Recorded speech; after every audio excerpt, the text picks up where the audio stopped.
Pessoal, já se preparem porque tem notícia bomba aqui no vídeo de hoje. Eu vou trazer para vocês. Sejam bem-vindos ao nosso canal.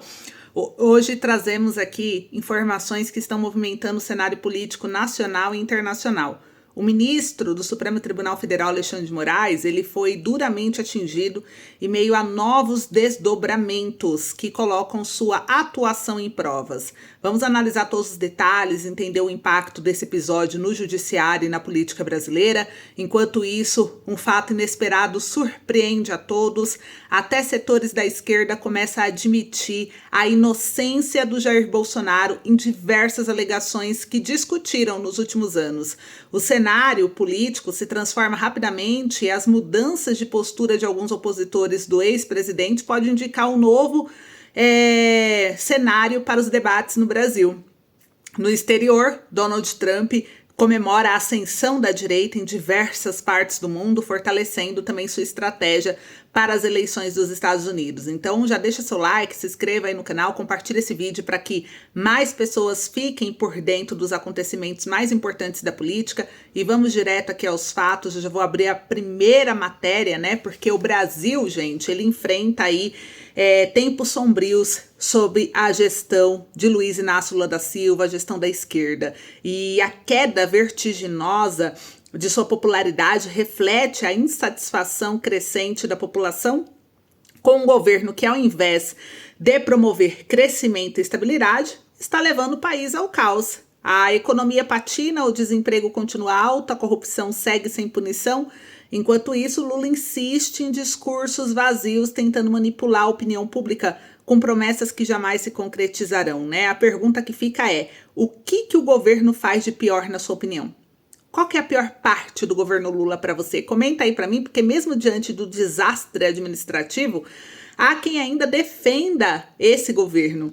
Enquanto no Brasil a esquerda se afunda em escândalos e desmandos no mundo, a direita avança. Na Alemanha, a direita obteve uma vitória esmagadora, consolidando a tendência global de rejeição aos governos progressistas que não entregam o que prometem. E o ex-presidente Donald Trump celebrou o momento como um grande dia para a direita mundial. Isso já mostra que há uma mudança de pensamento acontecendo, não só no Brasil, mas no mundo, e que as pessoas estão despertando para as mentiras da esquerda. Olha só a matéria que saiu, né? Essa matéria saiu aqui no jornal Infomoney. Grande dia, diz Trump, sobre vitória da direita na Alemanha. Assim como nos Estados Unidos, o povo da Alemanha se cansou da agenda sem senso comum, disse Trump na rede social. E o presidente dos Estados Unidos, né, ele usou seu perfil da rede social, que hoje foi um grande dia para a Alemanha, em referência à vitória do Partido Conservador União Democrata Cristã, que é o CDU,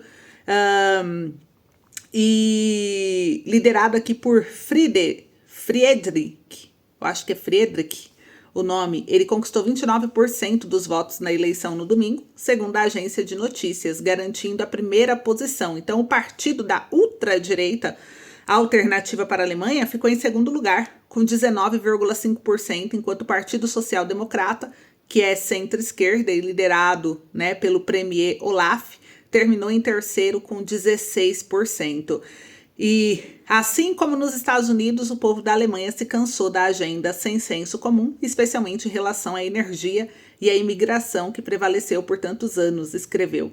Esse é um grande dia para a Alemanha e para os Estados Unidos da América, completou o presidente dos Estados Unidos, e a corrida eleitoral no país, que tem uma economia voltada para exportação e depende dos Estados Unidos para sua segurança, foi marcada por uma série de ataques violentos e intervenções do governo norte-americano.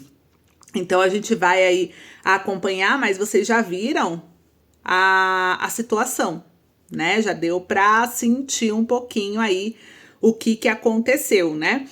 E enquanto aqui, então a gente vê a direita avançando, como esse caso aí da Alemanha, então esse já é um dos pontos, né? Aqui o governo, olhando assim o governo do presidente Luiz Inácio Lula da Silva, ele enfrentou uma crise de popularidade sem precedentes. Pesquisas recentes indicam que apenas 24% dos brasileiros avaliam sua gestão como boa ou ótima, enquanto 41% compartilham ruim ou péssima. E essa notícia saiu na UOL, inclusive. Essa queda na aprovação aqui reflete uma série de desafios de que o governo tem enfrentado, incluindo inflação crescente, aumento de preços de alimentos e combustíveis e uma percepção de ineficiência na implementação de políticas públicas. Paralelamente, observa-se, né, esse avanço significativo da direita em cenários internacionais. A Alemanha, como eu disse, o Partido da União Conservador Democrata Cristã, né, conquistou 29% dos votos nas últimas eleições, superando partidos de esquerda e centro-esquerda. O presidente dos Estados Unidos, Donald Trump, venceu também, celebrou a vitória como um grande dia para a Alemanha. Então, esse cenário internacional levanta aí questões sobre a eficácia das políticas da esquerda e sua capacidade de atender às demandas da população. E não é só isso, né, gente? Vamos falar um pouquinho da justiça brasileira, sob o comando da esquerda. Essa mesma justiça que anulou todas as condenações da Lava Jato, mesmo com provas contundentes, agora quer condenar Bolsonaro sem qualquer evidência concreta. Como que isso é possível? O próprio ministro do STF afirmou que crimes da Lava Jato foram provados judicialmente, mas que por um erro administrativo, as condenações precisaram ser anuladas. Mesmo com provas, ou seja, o maior esquema de corrupção da história do Brasil ficou impune. Agora, sem provas suficientes, querem a todo custo condenar o Bolsonaro. Isso não é justiça, isso é perseguição política, na minha opinião, né?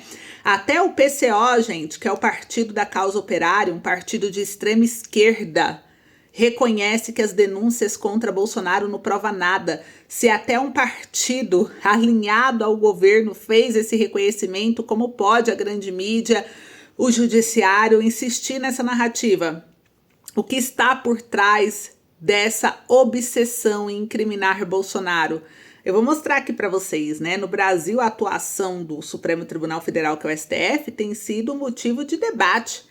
Recentemente, o ministro Dias Toffoli anulou processos contra o ex-ministro Antônio Palocci, liberando a parcialidade na condução da Operação Lava Jato. Essa decisão levanta questionamentos sobre a coerência do sistema judiciário, enquanto condenações com provas substanciais são anuladas por questões processuais. Há uma disposição aparente em avanço com acusações contra figuras como o ex-presidente Jair Bolsonaro, mesmo sem evidências concretas, né? Então, isso daqui me chocou bastante, porque ver o Partido da Causa Operária, que é o PCO, regularmente alinhado à esquerda, declarar que as denúncias contra Bolsonaro não provam nada, é de se refletir, né? Tá aqui, saiu na CNN Brasil, para quem não acredita.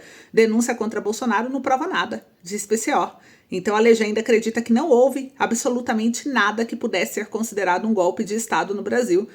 O Partido da Causa Operária ele publicou na sexta-feira, dia 21 de fevereiro, um edital em que fez críticas à denúncia oferecida pela Procuradoria-Geral da República contra o ex-presidente Jair Bolsonaro por suposta tentativa de golpe de Estado após a eleição presidencial 2022. Na avaliação da legenda de extrema esquerda, entre 2022 e 2024, não houve tanques nas ruas, não houve pressão direta dos governos estrangeiros, não houve o aliciamento de grupos armados para desestabilizar o regime, não houve absolutamente nada que pudesse ser considerado nem mesmo remotamente um golpe de Estado. E de acordo com o posicionamento do partido, publicado no portal Diário da Causa Operária, o Procurador-Geral da República, Paulo Gonetti, tomou medidas repressivas absolutamente ilegais e inconstitucionais ao denunciar 34 pessoas no inquérito elaborado a partir de um relatório da Polícia Federal que aponta tentativa de golpe de Estado no Brasil. Abre aspas, a denúncia de Gonetti traz uma série de elementos que, se incorporados definitivamente no regime político, tornarão o Brasil uma ditadura ainda mais feroz do que se tornou após o golpe de 2016. Gonetti estabelece, por exemplo, que uma liderança política criticar a atuação de ministros do STF ou o próprio sistema eleitoral brasileiro é o mesmo que integrar um plano para abolição do indevidamente chamado Estado Democrático de Direito. Fecha aspas, diz o trecho do editorial. E ainda segundo o partido, a atuação de Gonetti não passa de uma encenação arbitrária que, para comprovar todas as suas ilações, basta a palavra de um delator. Nesse caso, o delator é Mauro Cid, tenente-coronel e ex-ajudante de ordens de Bolsonaro. Abre aspas. As 268 páginas de Gonete não conseguiram comprovar que houve tentativa de golpe de Estado algum, mas conseguiram revelar uma realidade muito preocupante. As instituições democráticas controladas pela grande capital preparam um grande golpe para os direitos democráticos do povo brasileiro. Fecha aspas, concluiu o texto. A CNN entrou em contato com a Procuradoria-Geral da República para comentar as afirmações do PCO. Aguarda retorno, o espaço segue aberto até a data aqui de hoje, né, na matéria. Então, para vocês verem, né, gente, até partido de extrema esquerda reconhece que as denúncias contra Bolsonaro não provam nada. Além disso, a imagem do Brasil no cenário internacional tem sido afetada por decisões judiciais controversas, né? A plataforma de vídeos Rumble e o Trump entraram em ações, com ações, né, na justiça, tá aqui a matéria, eu vou ler para vocês, entraram com ações na justiça dos Estados Unidos contra o ministro Alexandre de Moraes, do STF, alegando censura e questionando decisões que determinaram o bloqueio da plataforma no Brasil. Essas ações sugerem uma percepção global de que o Brasil está se afastando de princípios democráticos fundamentais, exibindo sinais preocupantes de autoritarismo, e diante desse panorama, é crucial refletir: a justiça brasileira é justa de forma imparcial? O que vocês acham? Como podemos confiar em um sistema que anula condenações por erros administrativos, mesmo com todas as provas, mas busca condenar indivíduos sem provas? E você, cidadão, como avalia a atual gestão do governo e as recentes decisões judiciais? Quais ações ou inações, né, do governo mais te preocupam?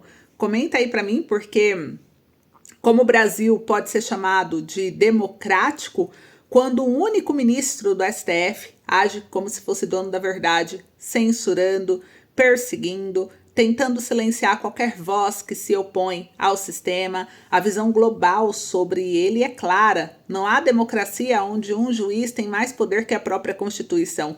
Prova disso é que agora, né, vocês viram aí, as empresas de redes sociais, Rumble, Trump Media, né, que é do Elon Musk, entraram com essa nova ação na Justiça dos Estados Unidos contra o Moraes, denunciando suas atitudes autoritárias. E no Brasil já estão recomendando que o Moraes não viaje para lá, sob o risco de ser preso, porque tem que respeitar a lei do país, né? E o país enxerga ele dessa forma, como um ditador. Então o Brasil, que já foi uma referência democrática, hoje dá sinais claros de uma ditadura disfarçada. O povo brasileiro começou a enxergar, não só brasileiro, mas a gente percebe o mundo, como foi o caso da Alemanha, começa a afastar a esquerda de vez do poder, gente. Então não podemos realmente permitir que governos destruam o país, manipulem a justiça conforme seus interesses, né? Está mais do que na hora do povo realmente reagir, lutar pela verdadeira democracia. Então é isso, um beijo, até logo.